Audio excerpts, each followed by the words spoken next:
घरच्या मसाल्यापासून चटपटीत चुरमुऱ्यांचा चिवडा. त्यासाठी साहित्य घेतले आहेत: अर्धा किलो चुरमुरे, पावशेर मक्याच्या लाह्या, आतपाव शेंगदाणे आणि कढीपत्ता. आणि आपण शेवसाठी पीठ घेतले आहे: बेसन पीठ, कॉर्नफ्लावर, हळद आणि मीठ. पीठ छान मळून घेतले आहे.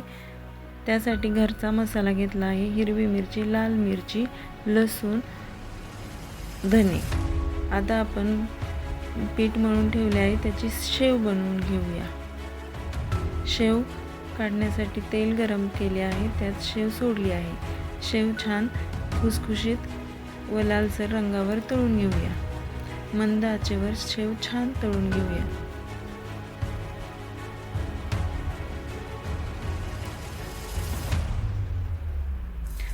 यासाठी शेवेसाठी मी पावशेर बेसन पीठ घेतले आहे. आता मक्याच्या लाह्या तळून घेऊया.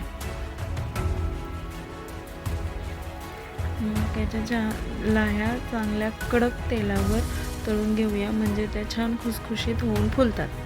नंतर शेंगदाणे लाल रंगावर तळून घेऊया.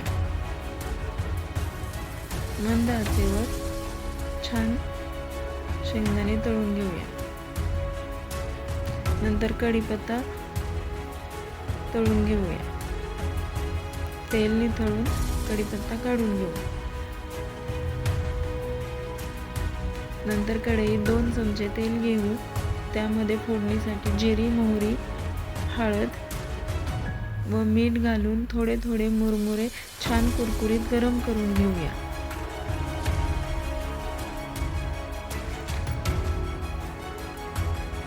असे मुरमुरे थोड्या प्रमाणात फोडणी करून घेतले की त्यांना छान कुरकुरीतपणा येतो व चिवडा खुसखुशीत होतो. चुरमुरे छान परतून घेऊया.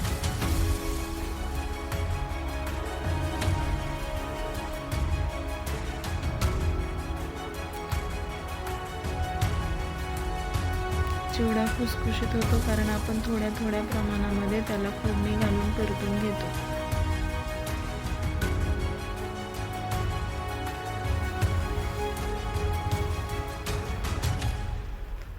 नंतर तयार केलेला मसाला मिक्सरमधनं काढूया व तोही छान तेलात परतून घेऊ.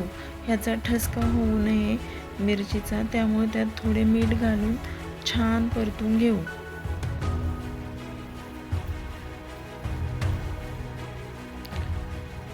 हा मसाला क्रिस्पी होईपर्यंत कढईत छान परतून घ्यायचा.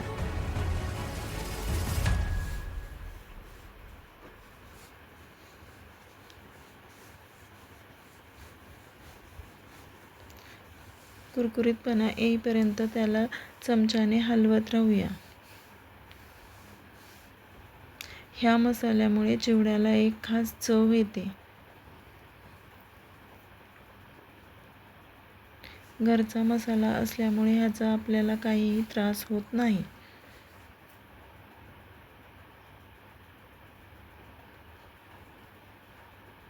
सर्व मिश्रण एकत्र करून चिवडा एकजीव करून घेऊया.